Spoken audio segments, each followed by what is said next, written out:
नमस्कार साथियों, उपासना आईएएस के वीकेंड करंट अफेयर्स प्रोग्राम में आप सभी का स्वागत है। इसमें हम लोग the Hindu, PIB, Indian Express and down to earth से संबंधित परीक्षा के लिए जो भी महत्वपूर्ण खबरें होती हैं उनको कवर करते हैं।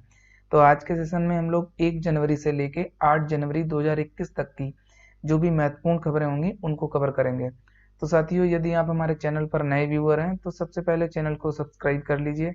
इसके साथ ही बेल आइकन को भी प्रेस कर लीजिए, जिससे आपको हमारे आने वाले सभी वीडियो की नोटिफिकेशन मिल सके। तो चलिए अब हम लोग आज का सेशन शुरू करते हैं।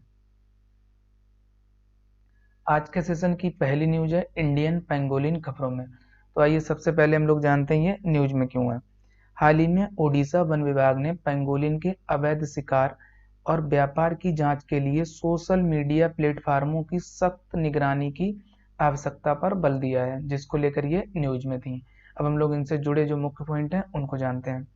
पहला पॉइंट है, पेंगोलिन की 8 प्रजातियों में से इंडियन पेंगोलिन और चीनी पेंगोलिन भारत में पाए जाते हैं, ये आपको ध्यान रखना है। सेकंड पॉइंट है इनसे जुड़ा हुआ, इनका आहार मुख्य रूप से चींटियां और दीमक होते हैं, जिन्हें वे अपनी लंबी जीभ का उपयोग कर पकड़ लेते हैं। थर्ड पॉइंट इनसे जुड़ा हुआ है, इंडियन पेंगोलिन व्यापक रूप से शुष्क क्षेत्रों, उच्च हिमालय एवं पूर्वोत्तर को छोड़कर शेष भारत में पाया जाता है। ये प्रजाति बांग्लादेश, पाकिस्तान, नेपाल और श्रीलंका में भी पाई जाती है। अगला पॉइंट इनसे जुड़ा, अगला पॉइंट है फोर्थ, इंडियन पेंगोलिन को आईयूसीएन की लाल सूची में संकटग्रस्त, यानी जो आईयूसीएन की रेड लिस्ट है या लाल सूची में इन्हें संकटग्रस्त यानी इंडेंजर्ड, जबकि चीनी पेंगोलिन को गंभीर संकटग्रस्त यानी क्रिटिकली इंडेंजर्ड की श्रेणी में रखा गया है। पांचवा पॉइंट इनसे जुड़ा हुआ है, इन दोनों प्रजातियों को वन्य जीव संरक्षण अधिनियम 1972 के भाग 1 की अनुसूची 1 के तहत सूचीबद्ध किया गया है। 6 पॉइंट है इनसे जुड़ा हुआ, साइट के परिशिष्ट वन में इन्हें सूचीबद्ध किया है, ये भी आपको ध्यान रखना है। तो ये इंडियन पेंगोलिन से जुड़े कुछ मुख्य पॉइंट थे जो आपको याद रखने हैं। अब हम लोग अगली न्यूज पर आते हैं। अगली न्यूज है ग्रैंड रेनेसा डैम जल विद्युत परियोजना खबरों में। तो सबसे पहले हम लोग जानते हैं ये न्यूज में क्यों है। हाल ही में इथोपिया, सूडान और मिस्र ने हॉर्न ऑफ अफ्रीका में ग्रैंड रेनेसा डैम जल विद्युत परियोजना पर लंबे समय से चल रहे जटिल विवाद को हल करने के लिए फिर से बातचीत शुरू करने की सहमति व्यक्त की है, जिसको लेकर ये जो जल विद्युत परियोजना है न्यूज में थी, आपको ध्यान रखना है। तो मैं आपको पहले बता दूं इसमें बेसिकली है क्या। जो हॉर्न ऑफ अफ्रीका है, अफ्रीका का पूर्वोत्तर क्षेत्र, उसमें इथोपिया द्वारा चीन की सहायता से इस डैम का जो भी निर्माण किया जा रहा है, और जो सूडान और मिस्र है ये क्या कर रहे हैं, ये दोनों कंट्री इस डैम का विरोध कर रहे हैं। उसी को लेकर ये परियोजना लंबे समय से लटकी हुई थी। हाल ही में इन लोगों में सहमति बनी है और इस पर दोबारा बातचीत शुरू की गई है, जिसको लेकर ये न्यूज में थी। अभी हम लोग हॉर्न ऑफ अफ्रीका है इसे भी समझेंगे, अभी बस आप ध्यान रख लीजिए। अब हम लोग इससे जुड़े जो मुख्य पॉइंट हैं उनको जान लेते हैं। पहला पॉइंट है इसमें, ग्रैंड रेनेसा डैम का निर्माण इथोपिया द्वारा चीन की सहायता से नील नदी पर किया जा रहा है। तो ये आपको नील नदी भी याद रखनी है। आपसे पूछा जा सकता है ग्रैंड रेनेसा डैम जल विद्युत परियोजना किस नदी पर बनाई जा रही है, तो आपको ध्यान रखना है नील नदी पर। सेकंड पॉइंट है इससे जुड़ा हुआ, इसे मिलेनियम डैम अथवा हेडसे डैम भी कहा जाता है। ये दोनों आपको नाम याद रखने हैं, इसके अन्य नाम है। थर्ड पॉइंट, नील नदी अफ्रीका में स्थित है। ये भूमध्य रेखा के दक्षिण में बुरंडी से निकलकर उत्तर पूर्वी अफ्रीका से होकर भूमध्य सागर में गिरती है। इसे दुनिया की सबसे लंबी नदियों में एक माना जाता है। थर्ड पॉइंट है, ये आपको ध्यान रखना है। अब हम लोग एक शब्द आया था इसमें, हॉर्न ऑफ अफ्रीका, इसको समझ लेते हैं। तो आइए जानते हैं इसको। हॉर्न ऑफ अफ्रीका अफ्रीकी भूमि का सबसे पूर्वी विस्तार है और इसमें जिबूती, इरिट्रिया, इथोपिया तथा सोमालिया देशों के क्षेत्र शामिल हैं, जिनकी संस्कृतियों को उनके लंबे इतिहास से जोड़ा गया है। तो ये आपको याद रखना है हॉर्न ऑफ अफ्रीका के बारे में ये जानकारी। बेसिकली आपको ये देश याद रखने हैं, जिबूती, इरिट्रिया, इथोपिया तथा सोमालिया। ये आपसे परीक्षा में पूछा जा सकता है, निम्न में से कौन कौन से देश हॉर्न ऑफ अफ्रीका में शामिल हैं, तो ये आपको नाम याद रखना है। बेसिकली ये है क्या, ये हॉर्न ऑफ अफ्रीका, आप समझ रहे होंगे अफ्रीका का सींग, मतलब सींग जैसी आकृति का क्षेत्र है उधर, और उसमें ये 4 देश शामिल हैं, इसलिए ये काफी चर्चित है, आपको ध्यान रखना है। अब हम लोग अगली न्यूज पर आते हैं। अगली न्यूज है, इंटरनेट बंद अथवा इंटरनेट शटडाउन शब्द खबरों में। तो आइए सबसे पहले हम लोग जानते हैं ये शब्द न्यूज में क्यों है, उसके बाद हम लोग इसको जानेंगे बेसिकली ये क्या है। हाल ही में ब्रिटेन की एक निजता एवं सुरक्षा अनुसंधान फर्म टॉप 10 बीपीएन द्वारा इंटरनेट बंद होने के कारण पड़ने वाले आर्थिक प्रभाव पर एक रिपोर्ट जारी की गई है, जिसको लेकर ये जो शब्द है वो न्यूज में था। अब हम लोग इस शब्द को भी समझ लेते हैं। इंटरनेट शटडाउन का तात्पर्य इंटरनेट सेवाओं तथा इलेक्ट्रॉनिक संचार को जानबूझकर बाधित करना है। इसके द्वारा प्रायः सूचनाओं के प्रवाह पर नियंत्रण करने हेतु किसी विशिष्ट आबादी के लिए अथवा किसी स्थान विशेष पर इंटरनेट सेवाओं को पहुंच से बाहर अथवा प्रभावी रूप से अनुपयोगी बना दिया जाता है। तो ये इंटरनेट बंद अथवा इंटरनेट शटडाउन शब्द है, ये आपको ध्यान रखना है, परीक्षा के लिए काफी महत्वपूर्ण है। अब हम लोग अगली न्यूज पर आते हैं। अगली न्यूज है औरंगाबाद के नाम परिवर्तन की मांग। तो सबसे पहले हम लोग जानते हैं ये खबर न्यूज में क्यों है। हाल ही में महाराष्ट्र में औरंगाबाद शहर का नाम परिवर्तित कर संभाजी नगर, ये आपको याद रखना है, किए जाने के लिए शिवसेना लंबे समय से मांग कर रही है, जिसको लेकर ये न्यूज में था। अब हम लोग इससे जुड़े जो मुख्य पॉइंट है उनको भी जान लेते हैं। पहला पॉइंट है इसमें, औरंगजेब अपनी मृत्यु के समय औरंगाबाद में निवास कर रहा था। औरंगजेब ने मराठा योद्धा छत्रपति शिवाजी महाराज के पुत्र छत्रपति संभाजी महाराज को प्रताड़ित करके हत्या की थी। इसीलिए औरंगाबाद शहर का नाम संभाजी नगर किए जाने की मांग की जा रही है। सेकंड पॉइंट है, औरंगाबाद का निर्माण वर्ष 1610 में निजाम शाही वंश के मलिक अंबर द्वारा करवाया गया था। तो ये भी आपको याद रखना है, औरंगाबाद का निर्माण किसने कराया था? मलिक अंबर ने। थर्ड पॉइंट है, मुगल बादशाह औरंगजेब ने इस शहर को अपनी राजधानी बनाया था और इसे औरंगाबाद नाम दिया था। तो ये आपको ध्यान रखना है, औरंगाबाद के नाम परिवर्तन से जुड़ी जो मुख्य बातें हैं। अब हम लोग अगली न्यूज पर आते हैं। अगली न्यूज ये भी काफी महत्वपूर्ण है, एशियाई जलपक्षी गणना 2020 खबरों में। तो आइए सबसे पहले हम लोग जानते हैं ये न्यूज में क्यों है।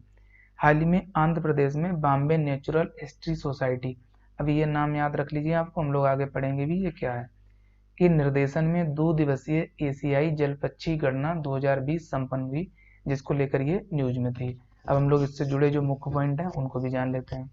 पहला पॉइंट है इसमें, प्रत्येक वर्ष जनवरी माह में एशिया और ऑस्ट्रेलिया के हजारों स्वयंसेवकों द्वारा अपने देश में आर्द्र भूमियों की यात्रा की जाती है और इस दौरान वाटर बर्ड्स जलपक्षियों की गिनती करते हैं। इस नागरिक विज्ञान कार्यक्रम को एशियाई जलपक्षी गणना कहा जाता है। तो ये आपको ध्यान रखना है। सेकंड पॉइंट है,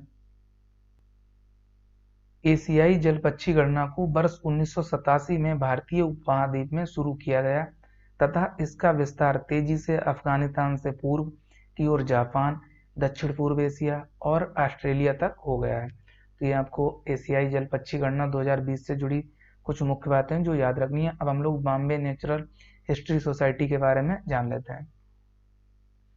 तो इसमें पहला पॉइंट है, इसकी स्थापना 15 सितंबर 1883 को की गई थी, यानी स्वतंत्रता से पहले, आपको ध्यान रखना है। सेकंड पॉइंट, ये संस्था मुंबई में स्थित है। थर्ड पॉइंट, ये प्रकृति तथा प्राकृतिक संसाधनों के संवर्धन, पक्षी संरक्षण, शिक्षा एवं संसाधन पर काम करने वाली एक भारतीय उपखंड की सबसे बड़ी गैर सरकारी संस्था है। चौथा पॉइंट है इससे जुड़ा हुआ, इसके सदस्य लगभग 30 देशों में फैले हुए हैं। तो ये मुंबई प्राकृतिक इतिहास सोसाइटी से जुड़ी कुछ मुख्य बातें हैं जो आपको याद रखनी है। अब हम लोग अगली न्यूज पर आते हैं। अगली न्यूज ये भी काफी महत्वपूर्ण है, 41वां खाड़ी सहयोग परिषद शिखर सम्मेलन खबरों में। तो आइए सबसे पहले हम लोग जानते हैं ये न्यूज में क्यों है। हाल ही में खाड़ी देशों ने इस सम्मेलन में एकजुटता और स्थिरता समझौते पर हस्ताक्षर किए हैं, जिसको लेकर ये न्यूज में था। अब हम लोग इससे जुड़े जो मुख्य पॉइंट है उनको जानते हैं। पहला पॉइंट है इसमें, हाल ही में ये सम्मेलन सऊदी अरब के अलूला, ये आपको शहर का नाम याद रखना है, में आयोजित किया गया। तो परीक्षा के लिए पहली बात तो यही इंपॉर्टेंट है कि आपसे पूछा जा सकता है कि खाड़ी सहयोग परिषद का 41वां शिखर सम्मेलन कहाँ आयोजित हुआ, तो सऊदी अरब के अलूला में, आपको ध्यान रखना है। सेकंड पॉइंट इससे जुड़ा हुआ है, खाड़ी सहयोग परिषद यानी जीसीसी के सदस्यों ने कतर पर लागू सभी प्रतिबंधों को हटाने और कतर के लिए अपने भूमि, समुद्र और हवाई मार्ग को फिर से खोलने हेतु इस समझौते पर हस्ताक्षर किए हैं। आपको पता होगा कि बहुत लंबे समय से इन देशों ने, जो भी अरब के देश हैं, उन्होंने कतर को अलग थलग कर दिया था, इसलिए ये समझौता किया गया कि उसको फिर से नई नई सुविधाएं दी जाएं और अपने जो भूमि, समुद्र और हवाई मार्ग हैं उनका प्रयोग करने की अनुमति दी जाए। थर्ड पॉइंट इससे जुड़ा हुआ है, इस समझौते का उद्देश्य खाड़ी क्षेत्र को बढ़ावा देने के प्रयासों में एकजुटता लाना और खाड़ी देशों के समक्ष मौजूद चुनौतियों, विशेषता यानी स्पेशली ईरान के परमाणु व बैलिस्टिक मिसाइल कार्यक्रम तथा उसकी अन्य विनाशकारी योजनाओं के कारण उत्पन्न चुनौतियों का एकजुटता से सामना करना है। तो ये आपको ध्यान रखना है। अब हम लोग इसमें जो शब्द आया था जीसीसी यानी खाड़ी सहयोग परिषद, इसको भी जान लेते हैं। ये परीक्षा के लिए काफी महत्वपूर्ण है, इसलिए आपको इसे जानना जरूरी है। पहला पॉइंट है इसमें, इसकी स्थापना 1981 में की गई थी, आपको ध्यान रखना है। सेकेंड पॉइंट इससे जुड़ा हुआ, यह एक राजनीतिक, आर्थिक, सामाजिक और क्षेत्रीय संगठन है। थर्ड पॉइंट, सऊदी अरब, कुवैत, संयुक्त अरब अमीरात, कतर, बहरीन, ओमान इसके सदस्य हैं। ये आपको जो सदस्य कंट्री हैं वो भी याद रखने हैं। फोर्थ पॉइंट है इससे जुड़ा हुआ, ध्यातव्य है कि भौगोलिक निकटता, इस्लाम आधारित समान राजनीतिक प्रणाली और समान उद्देश्य के कारण इन सभी देशों के बीच एक विशिष्ट संबंध मौजूद है। पांचवा, खाड़ी सहयोग परिषद की संरचना में सर्वोच्च परिषद यानी उच्चतम प्राधिकरण, मंत्री स्तरीय परिषद और सेक्रेटेरिएट जनरल आदि शामिल हैं।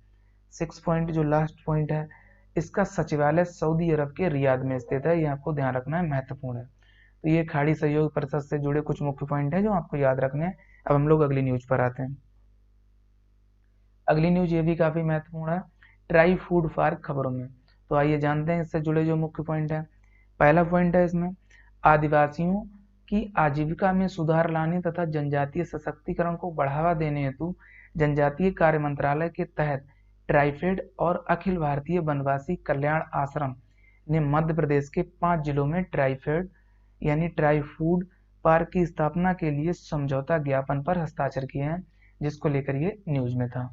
अगला पॉइंट है इससे जुड़ा हुआ, ट्राई फूड पार्क एक प्रकार के खाद्य प्रसंस्करण केंद्र है जिनका लक्ष्य यानी जिनका टारगेट या लक्ष्य लघु वनोपज को बढ़ावा देना है।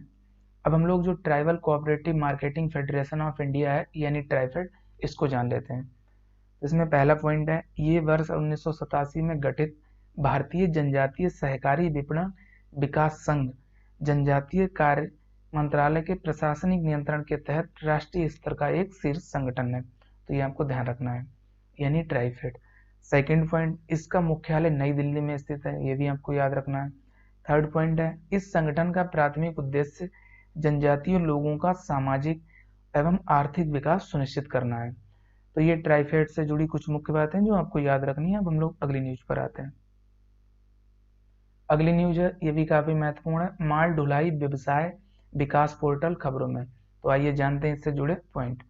पहला पॉइंट है इसमें, रेल मंत्रालय ने रेलवे के माल ढुलाई व्यवसाय को बढ़ावा देने हेतु तथा इसके विकास के लिए इस विशेष पोर्टल को लॉन्च किया है। तो पहली बात आपको याद रखनी है परीक्षा के लिए, इस पोर्टल को रेल मंत्रालय ने लॉन्च किया है। सेकंड पॉइंट इससे जुड़ा हुआ है, इसका उद्देश्य मानवीय प्रक्रियाओं के स्थान पर ऑनलाइन प्रक्रिया शुरू करना है ताकि मानवीय सहभागिता की आवश्यकता को कम किया जा सके। थर्ड पॉइंट, ये पोर्टल व्यापार सुगमता, पारदर्शिता और पेशेवर समर्थन प्रदान करने पर केंद्रित है।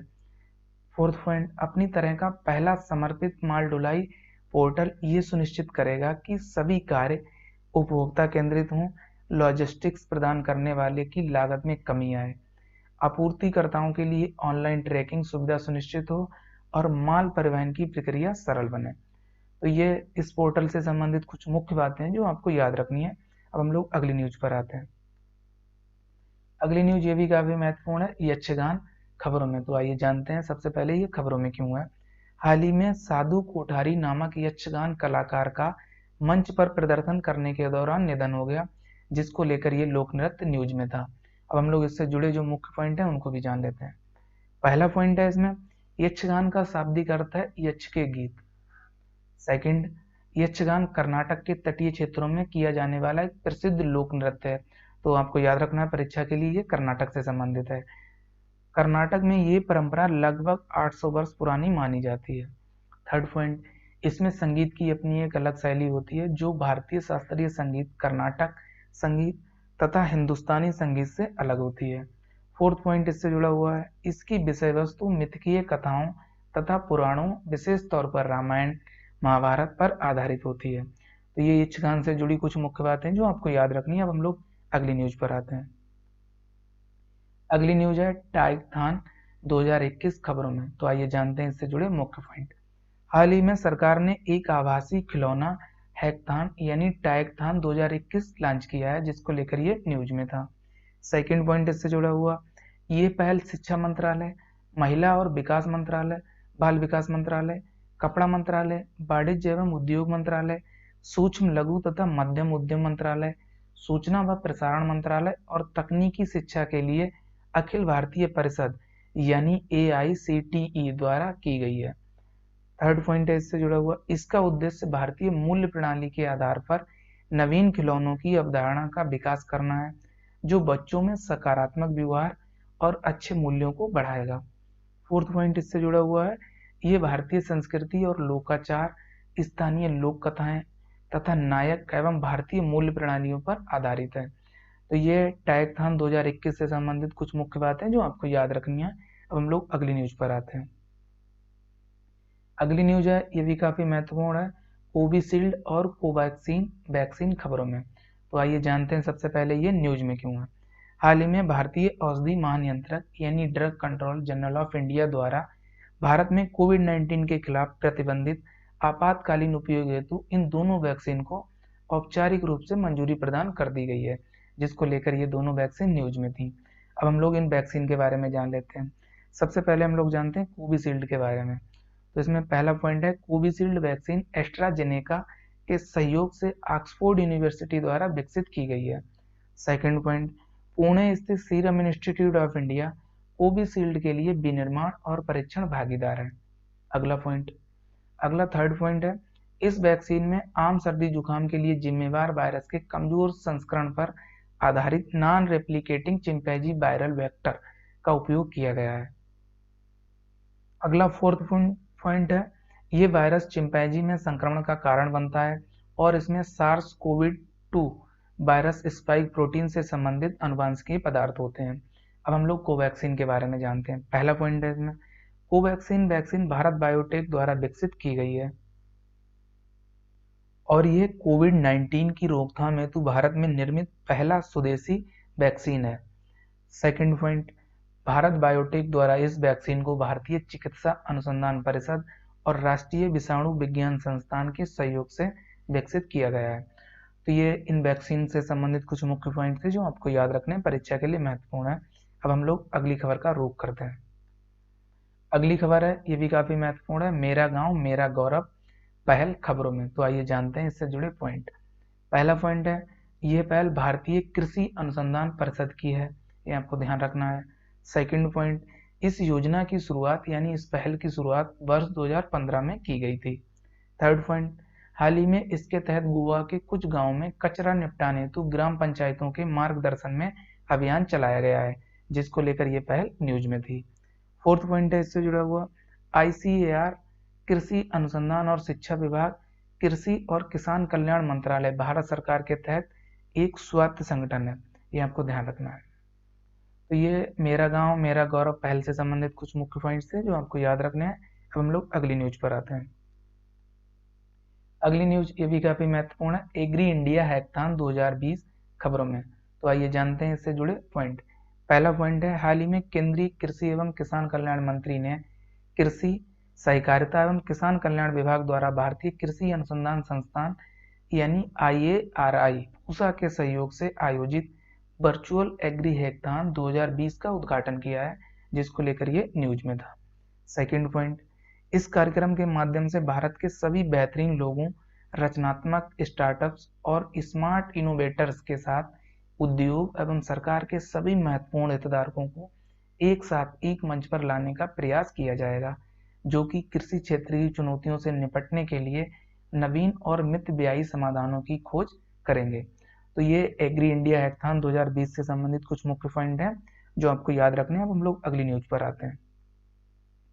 अगली न्यूज है ग्लोबल प्रवासी रिश्ता पोर्टल और ऐप खबरों में। तो आइए जानते हैं इससे जुड़े मुख्य पॉइंट। पहला पॉइंट है, विदेश मंत्रालय ने हाल ही में दुनिया भर में लगभग 3.12 करोड़ भारतीय प्रवासियों के साथ जुड़ने के लिए ग्लोबल प्रवासी रिश्ता पोर्टल और ऐप लॉन्च किया है, जिसको लेकर ये न्यूज में था। तो परीक्षा के लिए सबसे पहली बात आपको यही याद रखनी है, ये जो पोर्टल और ऐप है किसने लॉन्च किया? विदेश मंत्रालय ने। अगला पॉइंट है, इस पोर्टल और ऐप का उद्देश्य विदेश मंत्रालय विदेशों में स्थित भारतीय मिशनों और प्रवासी भारतीयों के बीच 3 तरफा कम्युनिकेशन स्थापित करना है। तो ये ग्लोबल प्रवासी रिश्ता पोर्टल और ऐप से जुड़े कुछ पॉइंट हैं जो आपको याद रखने हैं। अब हम लोग अगली न्यूज पर आते हैं। अगली न्यूज ये भी काफी महत्वपूर्ण है, वायुमंडल और जलवायु अनुसंधान प्रतिरूपण निगरानी प्रणाली एवं सेवाएं योजना खबरों में, जिसे इंग्लिश में atmosphere and climate research modelling observing system and service भी कहा जाता है, यानी एक्रास। तो आइए सबसे पहले हम लोग जानते हैं न्यूज में क्यों है। हाल ही में इस योजना की पृथ्वी विज्ञान मंत्रालय द्वारा समीक्षा की गई, जिसको लेकर ये स्कीम न्यूज में थी। हम लोग इससे जुड़े जो पॉइंट हैं उनको भी जान लेते हैं। पहला पॉइंट, यह योजना उन्नत मौसम जलवायु और महासागर के बारे में पूर्वानुमान और सेवाएं उपलब्ध कराएगी। इस प्रकार इससे सार्वजनिक मौसम सेवा, आपदा प्रबंधन आदि विभिन्न सेवाओं के अनुरूप लाभों का हस्तांतरण सुनिश्चित होगा। सेकंड पॉइंट है, यह योजना पृथ्वी विज्ञान मंत्रालय यानी मिनिस्ट्री ऑफ एयर साइंस के वायुमंडलीय विज्ञान कार्यक्रमों से संबंधित है। तो ये आपको जो मंत्रालय है वो याद रखना है, इस योजना से रिलेटेड महत्वपूर्ण है परीक्षा के लिए। थर्ड पॉइंट है इससे जुड़ा हुआ, इसके तहत मौसम और जलवायु सेवाओं के विभिन्न पहलुओं जैसे कि चक्रवात, तूफानी लहरों, ग्रीष्म लहरों, झंझावात आदि का समाधान किया जाता है। तो ये एक्रास योजना से जुड़ी हुई कुछ मुख्य बातें हैं जो आपको याद रखनी है। अब हम लोग अगली न्यूज पर आते हैं। अगली खबर है, अगली न्यूज मन्नथु पद्मनाभन खबरों में। तो ये एक व्यक्ति हैं, हाल ही में इनकी जयंती थी, उसको लेकर ये न्यूज में थे। हम लोग इनसे जुड़े जो मुख्य पॉइंट हैं उनको जानते हैं। पहला पॉइंट है, मन्नथु पद्मनाभन केरल में जन्मे एक प्रसिद्ध भारतीय समाज सुधारक और स्वतंत्रता सेनानी थे, यानी फ्रीडम फाइटर। सेकंड पॉइंट, वह जनवरी 1878 से 25 फरवरी 1970 तक जीवित रहे। थर्ड पॉइंट, उन्होंने अस्पृश्यता यानी अनटचेबिलिटी विरोधी आंदोलनों में भाग लिया और मंदिरों में सभी जातियों के प्रवेश की वकालत की। फोर्थ पॉइंट है इनसे जुड़ा हुआ, इन्होंने बायोकाम सत्याग्रह में भी भाग लिया जो केरल में हुआ था, आपको ध्यान रखना है। फिफ्थ पॉइंट है इनसे जुड़ा हुआ, इन्हें नायर सर्विस सोसाइटी यानी NSS की स्थापना के लिए भी जाना जाता है। ये इनसे जुड़े हुए कुछ मुख्य पॉइंट है जो आपको याद रखने हैं। अब हम लोग अगली न्यूज पर आते हैं। अगली न्यूज है, ये भी काफी महत्वपूर्ण है, ट्रांस फैट एसिड खबरों में। तो आइए सबसे पहले हम लोग जानते हैं न्यूज में क्यों है। हाल ही में भारतीय खाद्य सुरक्षा एवं मानक प्राधिकरण यानी FSSAI द्वारा खाद्य सुरक्षा और मानक बिक्री पर निषेधाज्ञा एवं रोग विनियमन में संशोधन करते हुए तेल और वसा में ट्रांस फैटी एसिड की मात्रा वर्ष 2021 के लिए 3%, ये आपको ध्यान रखना है, और वर्ष 2022 के लिए 2% तक निर्धारित की गई है। वर्तमान में खाद्य पदार्थों में ट्रांस फैटी एसिड का अनुमेय स्तर 5% है, तो इसलिए ये ट्रांस फैट एसिड न्यूज में थे, आपको ध्यान रखना है। अब हम लोग इनसे जुड़े जो मुख्य पॉइंट हैं उनको भी जान लेते हैं। पहला पॉइंट है इसमें, ट्रांस फैट्स का संबंध दिल के दौरा पड़ने संबंधी जोखिम में वृद्धि और हृदय रोग से होने वाली मौतों से होता है। सेकंड पॉइंट, विश्व स्वास्थ्य संगठन के अनुसार औद्योगिक रूप से उत्पादित ट्रांस फैट एसिड के सेवन से वैश्विक स्तर पर प्रति वर्ष लगभग 4 लाख मौतें होती हैं। तो ये काफी गंभीर बात है, आपको ध्यान रखनी है। अगला पॉइंट है थर्ड, WHO यानी वर्ल्ड हेल्थ ऑर्गेनाइजेशन द्वारा वर्ष 2023 तक ट्रांस फैट्स के वैश्विक उन्मूलन का आह्वान किया गया है, तो ये डेडलाइन आपको याद रखनी है 2023। Fourth point, trans fatty acid या ट्रांस वसा सबसे हानिकारक प्रकार के वसा होते हैं जो हमारे शरीर पर किसी भी अन्य आहार की तुलना में अधिक प्रतिकूल प्रभाव डाल सकते हैं। फिफ्थ पॉइंट, इस वसा को अधिकांशतः कृत्रिम रूप से निर्मित किया जाता है, हालांकि कुछ मात्रा में ये प्राकृतिक रूप से भी निर्मित होती है। तो ये आपको ध्यान रखना है, ट्रांस फैट एसिड से जुड़ी हुई कुछ मुख्य बातें हैं, परीक्षा के लिए महत्वपूर्ण है। अगली न्यूज है, अगली न्यूज अंतरराष्ट्रीय प्रतिभूति आयोग संगठन यानी international organisation of securities commission. तो ये न्यूज में क्यों है, सबसे पहले हम लोग ये जानते हैं। हाल ही में भारत अंतरराष्ट्रीय वित्तीय सेवा केंद्र प्राधिकरण के अंतरराष्ट्रीय प्रतिभूति आयोग संगठन का सहयोगी सदस्य बन गया है, जिसको लेकर ये न्यूज में था। अब हम लोग इससे जुड़े जो प्रमुख बिंदु हैं उनको देखते हैं। पहला पॉइंट है इसमें, IOSCO विश्व के प्रतिभूति नियामक यानी सिक्योरिटीज रेगुलेटर्स को एक मंच पर लाने वाला एक अंतर्राष्ट्रीय संगठन है और इसे प्रतिभूति क्षेत्र के लिए एक वैश्विक मानक निर्धारणकर्ता के रूप में मान्यता प्राप्त है। सेकंड पॉइंट है इससे जुड़ा हुआ, IOSCO की स्थापना वर्ष 1983 में की गई थी। तो ये अंतर्राष्ट्रीय प्रतिभूति आयोग संगठन से जुड़े कुछ मुख्य पॉइंट थे जो आपको याद रखने हैं। अब हम लोग अगली न्यूज पर आते हैं। अगली न्यूज है, ये भी काफी महत्वपूर्ण है, सहायक एनजी खबरों में। तो आइए जानते हैं इससे जुड़े मुख्य पॉइंट। पहला पॉइंट है, सहायक एनजी भारत का पहला स्वदेशी रूप से डिजाइन और विकसित किया गया आकाश से सतह पर उतारा जा सकने वाला कंटेनर है। सेकंड पॉइंट, ये नव विकसित जीपीएस समर्थित कंटेनर 50 किलोग्राम तक का वजन ले जाने में सक्षम है और इसे किसी भी भारी विमान से सतह पर उतारा जा सकता है। थर्ड पॉइंट है इससे जुड़ा हुआ, रक्षा अनुसंधान एवं विकास संगठन यानी DRDO, defence research development organisation ने भारतीय नौसेना के साथ गोवा तट से कुछ दूर समुद्र में सहायक एनजी का पहला सफल उड़ान परीक्षण संपन्न किया है। तो ये सहायक एनजी से जुड़ी हुई कुछ मुख्य बातें जो आपको याद रखनी है। अब हम लोग अगली न्यूज पर आते हैं। अगली न्यूज है लाइट हाउस प्रोजेक्ट्स खबरों में। तो आइए जानते हैं सबसे पहले ये न्यूज में क्यों है। हाल ही में प्रधानमंत्री नरेंद्र मोदी ने 6 राज्यों में 6 स्थानों पर वैश्विक आवासीय प्रौद्योगिकी चुनौती global housing technology challenge India के तहत लाइट हाउस प्रोजेक्ट्स की आधारशिला रखी है या रखेंगे, जिसको लेकर ये प्रोजेक्ट्स न्यूज में थे। अब हम लोग इनसे जुड़े जो मुख्य पॉइंट है उनको जानते हैं। पहला पॉइंट, लाइट हाउस प्रोजेक्ट्स आवास निर्माण के क्षेत्र में अत्याधुनिक तकनीकों को अपनाने के लिए एक समग्र परिवेश तैयार करने की परिकल्पना है। Second point, light house projects का निर्माण इंदौर यानी मध्य प्रदेश में, राजकोट यानी गुजरात में, चेन्नई यानी तमिलनाडु और रांची यानी झारखंड और अगरतला यानी त्रिपुरा और लखनऊ यानी उत्तर प्रदेश में किया जा रहा है। तो ये आपको 6 राज्यों के 6 शहर याद रखने परीक्षा के लिए महत्वपूर्ण है। थर्ड पॉइंट इससे जुड़ा हुआ है, इसमें प्रत्येक स्थान पर संबद्ध बुनियादी ढांचा सुविधाओं के लगभग 1000 मकानों को शामिल किया गया है। तो ये लाइट हाउस प्रोजेक्ट से जुड़ी हुई कुछ मुख्य बातें हैं जो आपको याद रखनी है। अब हम लोग अगली न्यूज पर आते हैं। अगली न्यूज ये भी काफी महत्वपूर्ण है, कोर सेक्टर इंडस्ट्रीज खबरों में, यानी प्रमुख उद्योग सबसे ज्यादा न्यूज में है। तो ये हम लोग जानते हैं। पहला पॉइंट, प्रमुख उद्योग या क्षेत्र के 8 उद्योगों में कोयला, कच्चा तेल, प्राकृतिक गैस, रिफाइनरी उत्पाद, उर्वरक, इस्पात, सीमेंट और विद्युत सम्मिलित है। तो ये आपको ध्यान रखना है, आपसे पूछा जा सकता है कोर सेक्टर इंडस्ट्रीज में कौन कौन से उद्योग सम्मिलित हैं। सेकंड पॉइंट है इनसे जुड़ा हुआ, औद्योगिक उत्पादन सूचकांक यानी IIP में शामिल वस्तुओं में 8 प्रमुख उद्योगों का भारांक लगभग 40% है। थर्ड पॉइंट, भारांक के घटते क्रम में 8 प्रमुख उद्योग, रिफाइनरी उत्पाद का सबसे ज्यादा भारांक है, उसके बाद विद्युत, फिर इस्पात, फिर कोयला, फिर कच्चा तेल, फिर प्राकृतिक गैस, फिर सीमेंट और उसके बाद उर्वरक। तो उर्वरक का सबसे कम और सबसे ज्यादा रिफाइनरी उत्पाद का। आपसे पूछा जा सकता है, ये महत्वपूर्ण है। तो ये कोर सेक्टर इंडस्ट्री से जुड़ी कुछ मुख्य बातें हैं जो आपको याद रखनी है। अब हम लोग अगली न्यूज पर आते हैं। अगली न्यूज है क्षैतिज एवं ऊर्ध्वाधर आरक्षण खबरों में। तो आइए सबसे पहले हम लोग जानते हैं ये न्यूज में क्यों है। हाल ही में सर्वोच्च न्यायालय द्वारा सौरभ यादव बनाम उत्तर प्रदेश मामले में ऊर्ध्वाधर और क्षैतिज आरक्षण लागू किए जाने हेतु वैधानिक स्थिति को स्पष्ट किया गया है, जिससे ये न्यूज में था। अब आपको जो उपरोक्त मामला है वो भी जानना है किससे संबंधित है। तो उपरोक्त मामला राज्य में कांस्टेबलों के पदों को भरने हेतु चयन प्रक्रिया में विभिन्न वर्गों को दिए जाने वाले आरक्षण के तरीके से उत्पन्न विवाद से संबंधित था। ये आपको ध्यान रखना है।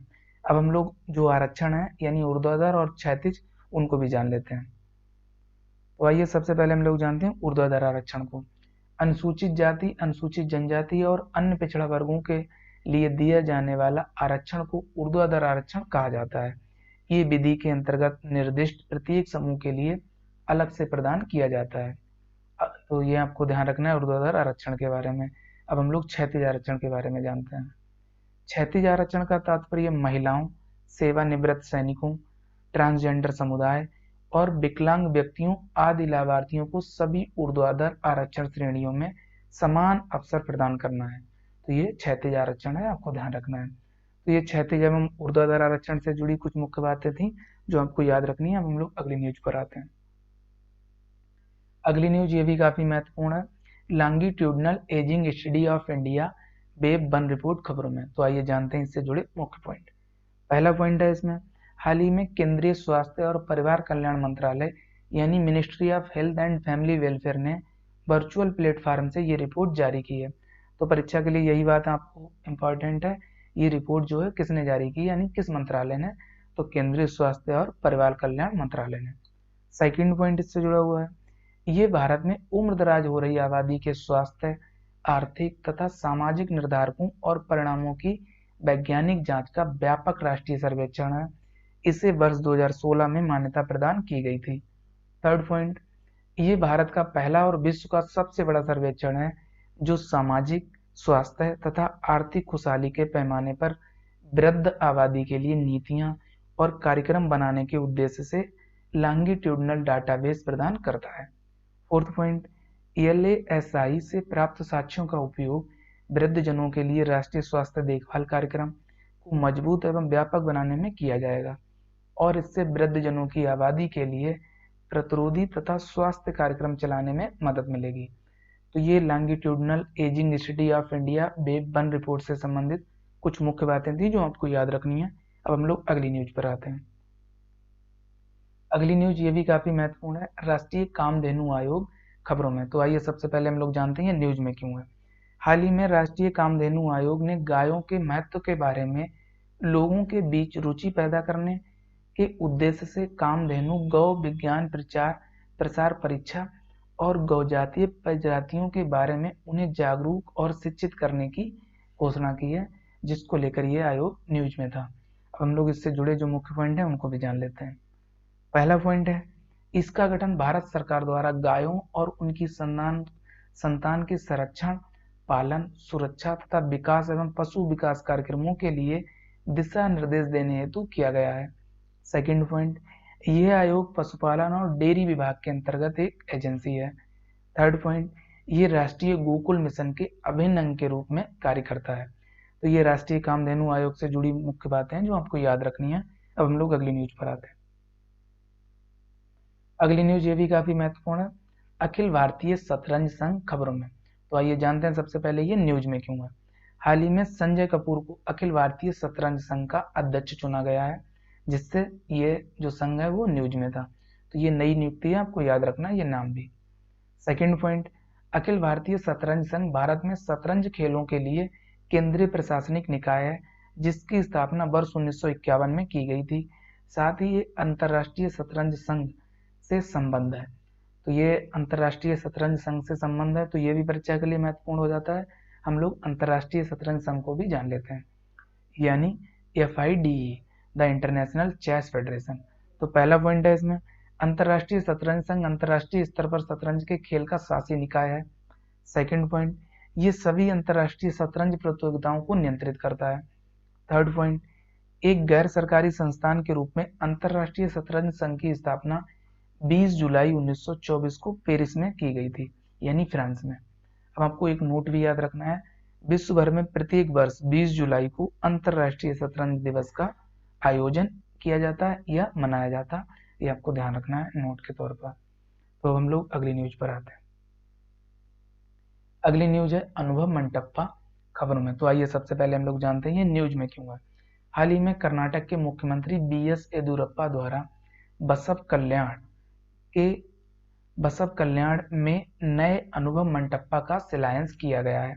इस संस्थान पर 12वीं सदी के कवि और दार्शनिक बासवन्ना ने अपने जीवन का अधिकांश समय व्यतीत किया था, तो इसलिए ये स्थान न्यूज में था, आपको ध्यान रखना है। अब हम लोग इससे जुड़े जो मुख्य पॉइंट हैं उनको जान लेते हैं। पहला पॉइंट है, इस परियोजना के अंतर्गत 12वीं सदी के अनुभव मंटप्पा को प्रदर्शित किया जाएगा। बासवन्ना ने बसव कल्याण में, ये स्थान है बसव कल्याण में अनुभव मंटप्पा की स्थापना की थी और इसमें दार्शनिकों और समाज सुधारकों द्वारा विभिन्न विषयों पर बहस या विचार विमर्श किया जाता था, आपको ध्यान रखना है। सेकंड पॉइंट, अनुभव मंटप्पा को प्रायः विश्व की प्रथम संसद भी कहा जाता है। ये परीक्षा के लिए काफी महत्वपूर्ण है, आपको ध्यान रखना है ये पॉइंट। थर्ड पॉइंट है, इस भवन को कल्याण चालुक्य वास्तु शैली के आधार पर निर्मित किया जाएगा। तो ये अनुभव मोटम्पा से संबंधित कुछ मुख्य बातें हैं जो आपको याद रखनी है। अब हम लोग जो बासवन्ना है, इन्हें बसेसुरा भी कहा जाता है, इनको देख लेते हैं, यानी इनसे जुड़े मुख्य पॉइंट और इनकी विचारधारा को। तो इनसे संबंधित पहला पॉइंट है, बासवन्ना कर्नाटक में कलचुरी वंश के राजा बिल्लल प्रथम, ये आपको नाम याद रखना है, बिज्जल प्रथम के शासनकाल के दौरान 12वीं सदी के दार्शनिक, राजनीतिज्ञ, कन्नड़ कवि और समाज सुधारक थे। सेकंड पॉइंट, बासवन्ना ने अपनी कविताओं के माध्यम से समाज में जागरूकता का प्रसार किया। इन कविताओं को वचन कहा जाता था। ये परीक्षा के लिए महत्वपूर्ण है, आपको ध्यान रखना है। थर्ड, बासवन्ना ने लैंगिक अथवा सामाजिक भेदभाव, अंधविश्वास और रीति रिवाजों का खंडन किया था। फोर्थ पॉइंट, उन्होंने एक नेता के रूप में वीर शैव, जिन्हें भगवान शिव के कट्टर उपासक कहा जाता है, नामक एक नए भक्ति आंदोलन का नेतृत्व किया। पांचवा पॉइंट, बसेसुरा यानी बासवन्ना पहले कन्नड़ कवि हैं जिनके सम्मान में उनके सामाजिक सुधारों के लिए एक स्मारक सिक्का जारी किया गया। तो ये आपको ध्यान रखना है। अब हम लोग अगला पॉइंट देखते हैं इनसे संबंधित।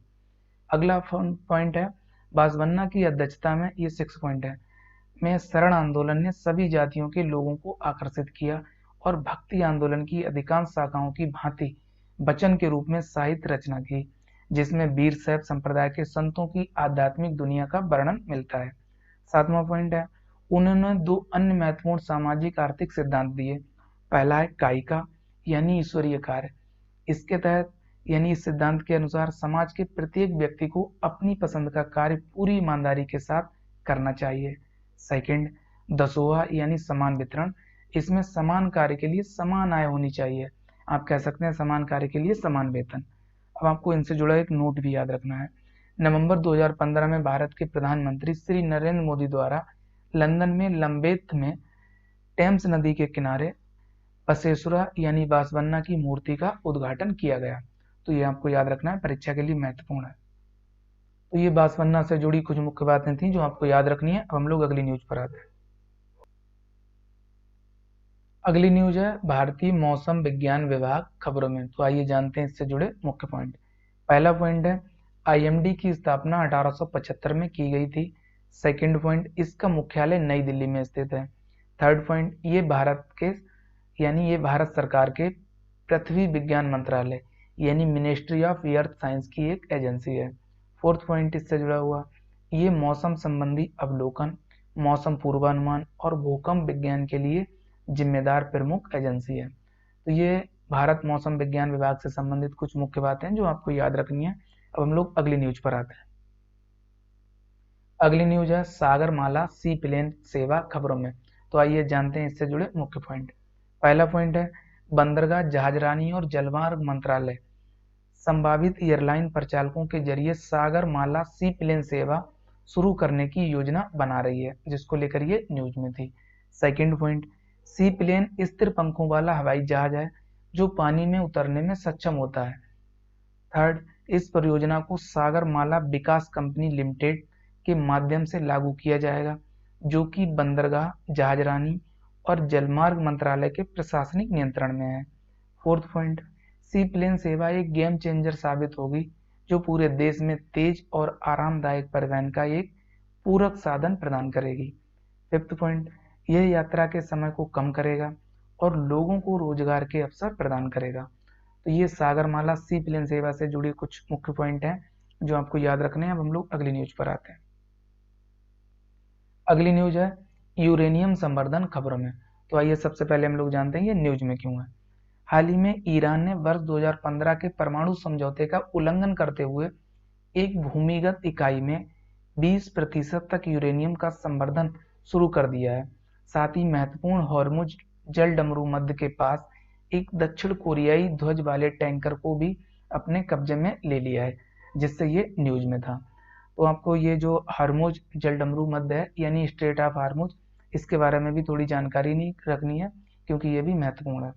तो ये ईरान और ओमान को अलग करने वाला जलमार्ग है जो फारस की खाड़ी को ओमान की खाड़ी और अरब सागर से जोड़ता है। तो ये आपको परीक्षा के लिए महत्वपूर्ण है, याद रखना है। अब हम लोग यूरेनियम संवर्धन को समझेंगे, फिर उसके बाद ये जो परमाणु समझौता है 2015 का, इसे देखेंगे। तो आइए सबसे पहले हम लोग पर यूरेनियम संवर्धन को समझ लेते हैं। तो इसमें मैं आपको बता रहा हूँ बेसिकली क्या होता है। जो प्राकृतिक रूप से यूरेनियम पाया जाता है वो दो आइसोटोप में पाया जाता है, यानी दो समस्थानिकों में। पहला होता है यूरेनियम 238 और दूसरा यूरेनियम 235। बाकी भी जो होंगे, लेकिन मुख्य ये है। तो क्या होता है बेसिकली, ये जो इसका समस्थानिक है यूरेनियम 238, ये 99% होता है और ये 0.7%। तो आपको पता होगा जो परमाणु कार्यक्रम है उसके लिए यूरेनियम 235 की आवश्यकता होती है, और जबकि ये 0.7% मिलता है, और ये जो यूरेनियम 238 है ये 99%।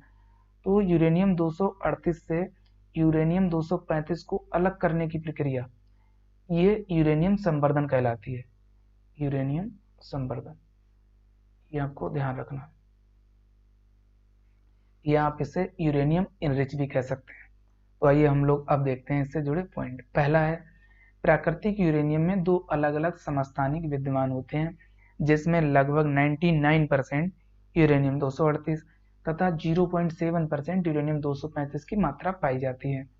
सेकेंड पॉइंट, यूरेनियम 235 एक विखंडनीय सामग्री है जो परमाणु रिएक्टर में श्रृंखला अभिक्रिया को संचालित करने में सहायक है।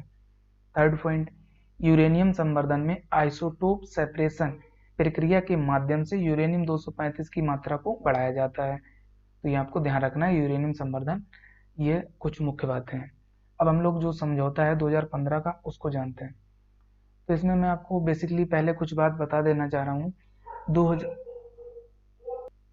2015 से पहले जो परमानेंट सदस्य थे, यानी यूएनओ के, या आप ऐसे कर लीजिए परमाणु संपन्न देश, तो उन्होंने क्या किया था, जो ईरान था उस पर कई तरह के व्यापारिक प्रतिबंध लगा दिए थे, जिससे ईरान की जो अर्थव्यवस्था थी वो बिल्कुल अलग थलग पड़ गई थी, यानी कमजोर हो गई थी।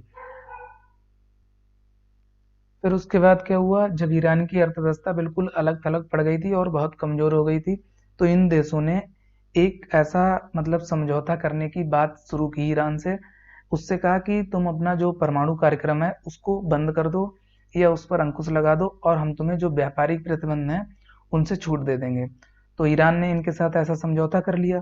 फिर उसके बाद ईरान ने जब इनके साथ समझौता कर लिया, तो यही जो समझौता था उसी को JCPOA यानी joint comprehensive plan of action कहा गया। इसे आम बोलचाल भाषा में ईरान परमाणु समझौता या ईरान न्यूक्लियर डील भी कहा जाता है, आपको ध्यान रखना है। अब हम लोग जानते हैं इससे जुड़े पॉइंट। तो वर्ष 2015 में वैश्विक शक्तियों यानी P5+1, P5 में जो आपने देखा होगा, जो जो परमानेंट मेंबर हैं कंट्री, या आप कह लीजिए परमाणु संपन्न देश, और P5+1, वन का मतलब यहाँ पे जर्मनी, तो के समूह, जिसमें संयुक्त राज्य अमेरिका, ब्रिटेन, फ्रांस, चीन, रूस और जर्मनी शामिल हैं, के साथ ईरान द्वारा अपने परमाणु कार्यक्रम के लिए एक दीर्घकालिक समझौते पर सहमति व्यक्त की गई। नंबर 2, इस समझौते को संयुक्त व्यापक क्रियान्वयन योजना यानी JCPOA तथा आम बोलचाल भाषा में ईरान परमाणु समझौता के रूप में नामित किया गया था। थर्ड पॉइंट, इस समझौते के तहत ईरान द्वारा वैश्विक व्यापार में अपनी पहुंच सुनिश्चित करने हेतु अपने परमाणु कार्यक्रमों की गतिविधि पर अंकुश लगाने पर सहमति व्यक्त की गई थी। तो ये परमाणु समझौता था, आपको ध्यान रखना है, परीक्षा के लिए महत्वपूर्ण है, आपसे पूछा जा सकता है ये जो परमाणु समझौता है वो किन देशों से संबंधित है और किस लिए किया गया था। हम लोग अगली न्यूज पर आते हैं। अगली न्यूज है ब्रेल लिपि दिवस खबरों में। तो आइए जानते हैं इससे जुड़े मुख्य पॉइंट। पहला पॉइंट है इसमें, दुनिया भर में ब्रेल लिपि के महत्व को रेखांकित करने के लिए प्रतिवर्ष 4 जनवरी को विश्व ब्रेल दिवस का आयोजन किया जाता है। ब्रेल नेत्रहीन और दृष्टिबाधित लोगों के लिए प्रयोग की जाने वाली एक पद्धति होती है। सेकंड, ये दिवस ब्रेल लिपि के जनक फ्रांस के लुई ब्रेल, ये आपको नाम याद रखना, की जयंती को चिन्हित करता है, जिन्होंने वर्ष 1824 में ब्रेल लिपि का आविष्कार किया था। तो ये ब्रेल लिपि दिवस से कुछ मुख्य बातें जुड़ी हुई हैं जो आपको याद रखनी है। अब हम लोग अगली न्यूज पर आते हैं। अगली न्यूज है NCERT खबरों में। तो आइए जानते हैं ये सबसे पहले न्यूज में क्यों है। शिक्षा निदेशालय ने राष्ट्रीय शैक्षिक अनुसंधान एवं प्रशिक्षण परिषद यानी NCERT द्वारा जारी नई स्कूल बैग नीति 2020 का पालन करने के लिए सभी स्कूलों को एक परिपत्र जारी किया है। जिससे ये न्यूज में थी। इस नीति में कक्षा 1 से कक्षा 12 तक के छात्रों के होमवर्क और उनके बैग के वजन से संबंधित दिशा निर्देश शामिल किए गए हैं। तो ये आपको ध्यान रखना है। अब हम लोग एनसीईआरटी के बारे में जान लेते हैं। तो इससे जुड़ा पहला पॉइंट है, इसकी स्थापना वर्ष 1961 में की गई थी। सेकंड, इसका मुख्यालय नई दिल्ली में स्थित है। थर्ड, ये शिक्षा मंत्रालय यानी मिनिस्ट्री ऑफ एजुकेशन के तहत एक स्वायत्त संगठन है यानी ऑटोनोमस बॉडी। हम लोग इसके कार्यों पर नजर डाल लेते हैं। पहला कार्य, स्कूली शिक्षा से संबंधित क्षेत्रों में अनुसंधान को बढ़ावा देने तथा स्कूली शिक्षा में गुणात्मक सुधार सुनिश्चित करने की दिशा में कार्य करना। सेकंड, मॉडल पाठ्य पुस्तक पूरक सामग्री तैयार करना और उनका प्रकाशन करना। थर्ड कार्य है नवीन शैक्षिक तकनीकों का विकास और उनका प्रसार करना। तो ये एनसीईआरटी से जुड़ी हुई कुछ मुख्य बातें हैं जो आपको याद रखनी है। अब हम लोग अगली न्यूज पर आते हैं। अगली न्यूज है अंटार्कटिका में भारत का 40वां वैज्ञानिक अभियान। तो आइए जानते हैं इससे जुड़े मुख्य पॉइंट। पहला पॉइंट है, भारत ने हाल ही में अंटार्कटिका में 40वां वैज्ञानिक अभियान शुरू किया है, जिससे ये न्यूज में था। सेकंड पॉइंट, इसके साथ ही अंटार्कटिका में भारत के वैज्ञानिक अभियान के 4 दशक यानी 40 वर्ष पूरे हो गए हैं। थर्ड पॉइंट, इस नए अभियान के 43 सदस्यों वाले दल को गोवा तट से रवाना किया गया। चार्टेड आइस क्लास पोत एमबी बासली गोलो बनिन में सवार ये दल 30 दिन में अंटार्कटिका पहुंच जाएगा। तो ये आपको पोत का नाम याद रखना है, यानी एमबी बासली गोलो बनिन।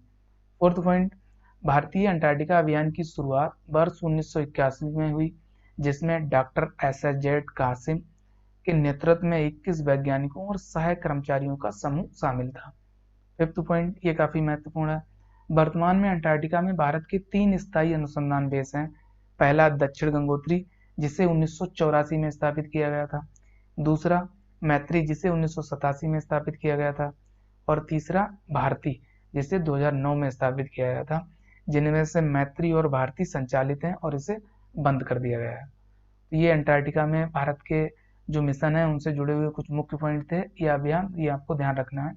अब हम लोग अगली न्यूज पर आते हैं। अगली न्यूज है विश्व खाद्य मूल्य सूचकांक खबरों में। तो आइए जानते हैं इससे जुड़े मुख्य पॉइंट। पहला पॉइंट है, ये सूचकांक खाद्य और कृषि संगठन यानी फूड एंड एग्रीकल्चर ऑर्गेनाइजेशन द्वारा जारी किया जाता है। सेकंड पॉइंट, इसका आधार वर्ष 2014-16 है।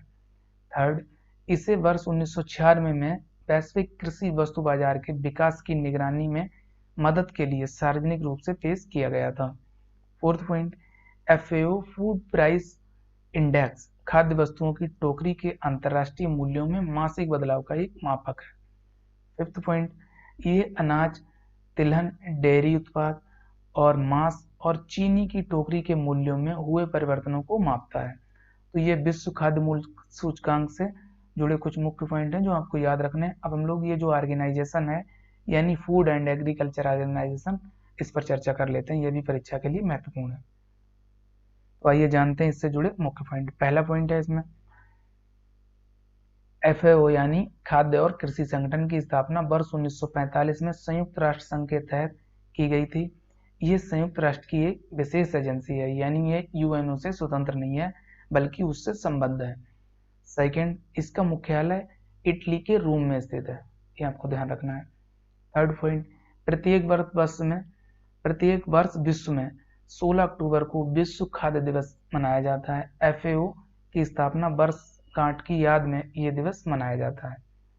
फोर्थ, भारत ने इसकी यानी जो विश्व खाद्य दिवस है कि 75वीं वर्षगांठ को चिन्हित करने के लिए 75 रुपए का स्मारक सिक्का जारी किया है, यानी 75 रुपए का स्मारक सिक्का जारी किया गया है भारत सरकार द्वारा।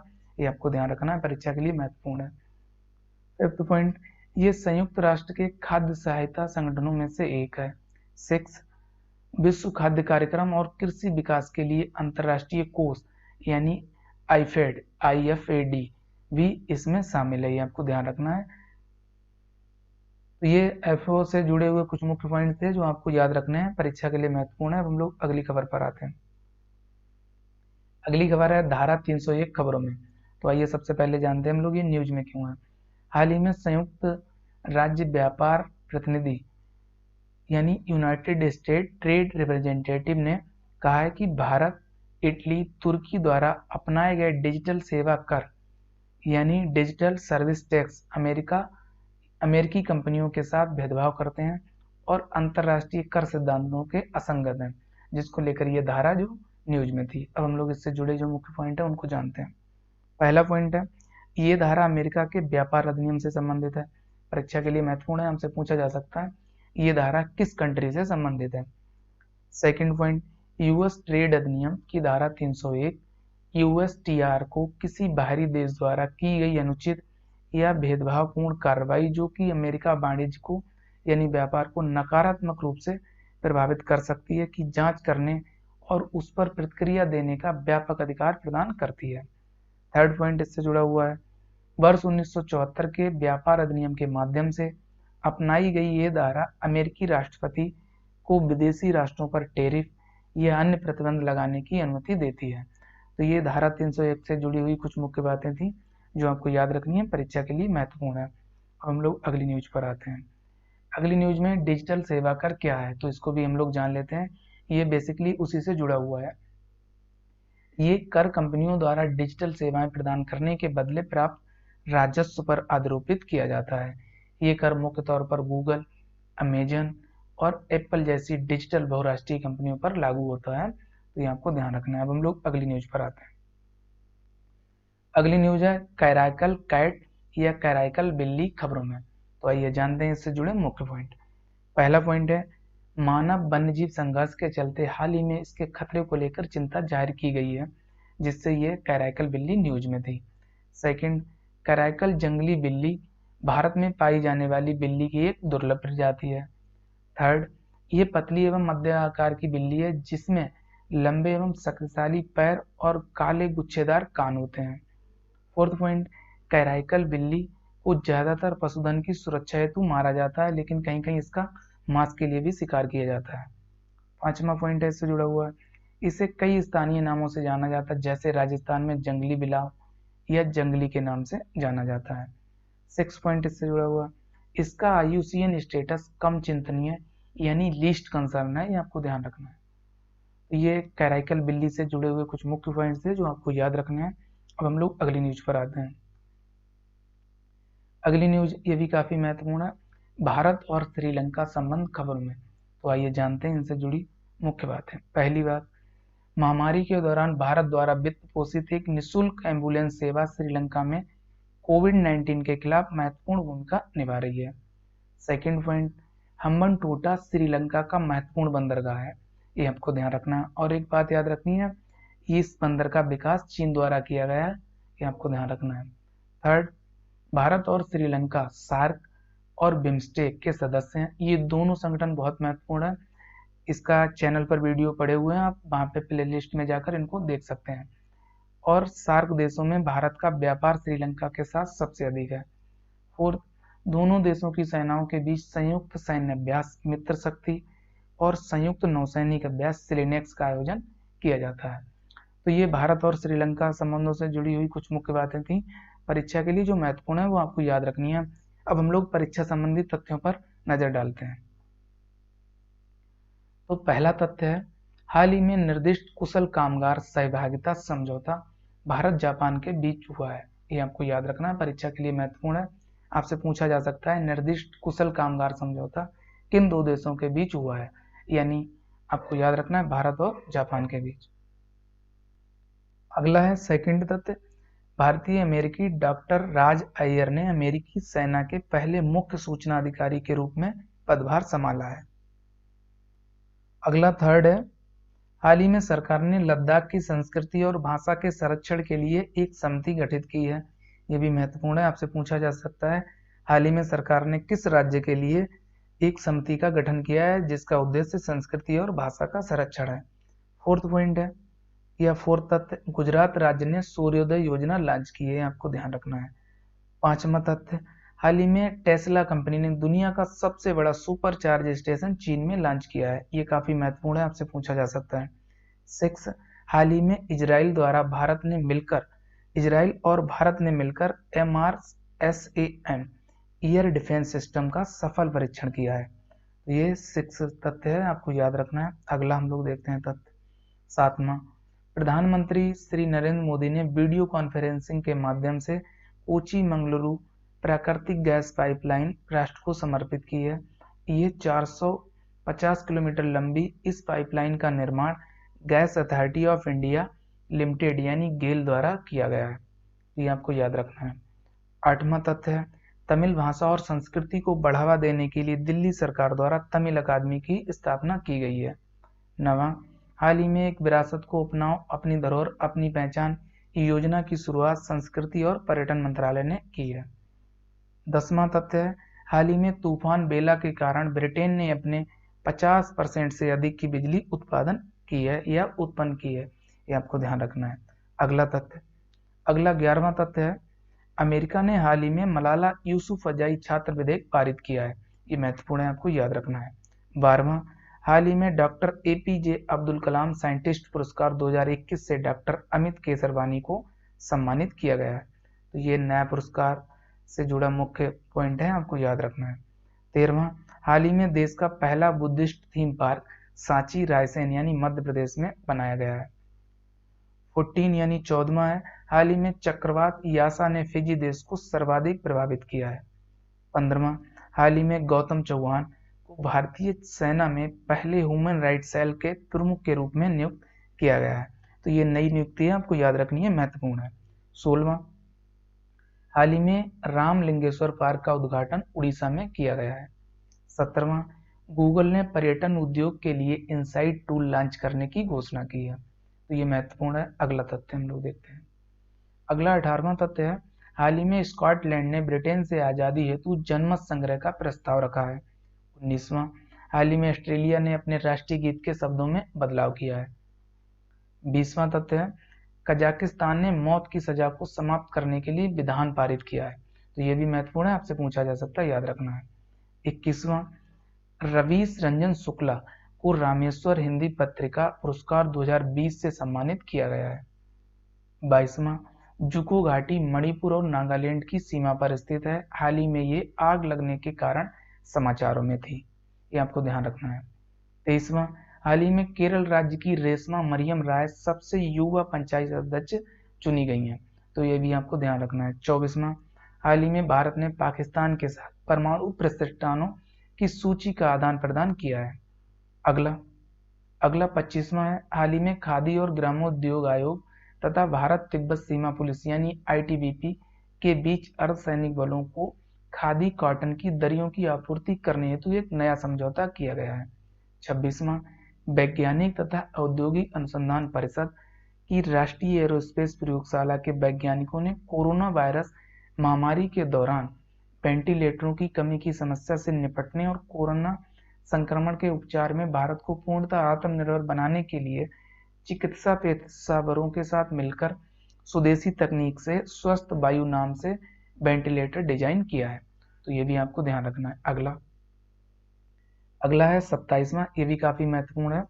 भारत संयुक्त राष्ट्र सुरक्षा परिषद में अपने नए कार्यकाल के साथ शीत युद्ध के बाद इस अंतर्राष्ट्रीय संस्थान में तीसरी बार प्रवेश करेगा। हालांकि यूएनसी में भारत के पिछले 2 कार्यकालों वर्ष 1991 से लेकर 92 तक और वर्ष 2011 से 12 तक की तुलना में वर्तमान वैश्विक व्यवस्था काफी अलग है। 28वां, हाल ही के एक लेसेंट रिपोर्ट के अनुसार पाया गया है कि खराब वायु गुणवत्ता भारत, पाकिस्तान और बांग्लादेश में गर्भावस्था के नुकसान यानी प्रेगनेंसी लॉस के मामलों में प्रत्यक्ष तौर पर संबद्ध है। तो ये आपको ध्यान रखना है अच्छे से। अगला है 29वां, हाल ही में लेन देन को ट्रैक करने के लिए डिजिटल भुगतान सूचकांक आरबीआई यानी रिजर्व बैंक ऑफ इंडिया ने लॉन्च किया है। 30वां, हाल ही में भारत IUCN समर्थित एशिया प्रोटेक्टेड एरियाज पार्टनरशिप का सह अध्यक्ष चुना गया है। 31वां, हाल ही में चौथा वैश्विक आयुर्वेद महोत्सव केरल में आयोजित किया गया है। 32वां, हाल ही में 51वें अंतर्राष्ट्रीय फिल्म महोत्सव का आयोजन गोवा में किया गया है। अगला है 33वां, हाल ही में मध्य प्रदेश देश का पहला राज्य बन गया है जिसमें शासकीय विभागीय योजनाओं संदेशों के प्रचार प्रसार के लिए नवीन तकनीक का उपयोग करते हुए ऑन डिमांड रेडियो ऐप तैयार किया है। तो ये आपको ध्यान रखना है, ये देश का पहला राज्य बन गया है। 34वां, राष्ट्रीय भूकंप विज्ञान केंद्र द्वारा दिल्ली राष्ट्रीय राजधानी क्षेत्र में संभावित भूकंपीय खतरों का सही आकलन करने हेतु एक विशिष्ट भूभौतिकीय यानी एमटी सर्वे, मैग्नेटो टेलरयुक्त सर्वे सर्वेक्षण किया जा रहा है। 35वां, हाल ही में अर्जेंटीना में गर्भपात वैधानिकरण कर दिया गया है, वो भी कितने दिन का, 14 सप्ताह का। ये आपको ध्यान रखना है। ये कुछ प्रमुख तथ्य थे जो आपको याद रखने हैं। तो साथियों, आज के सेशन में इतना ही। हम लोग नेक्स्ट सेशन में मिलेंगे कुछ नई खबरों के साथ। तब तक के लिए आप सभी लोग अपना ध्यान रखिए। साथ ही उपासना यस के चैनल को लाइक, शेयर और सब्सक्राइब करना ना भूलिए।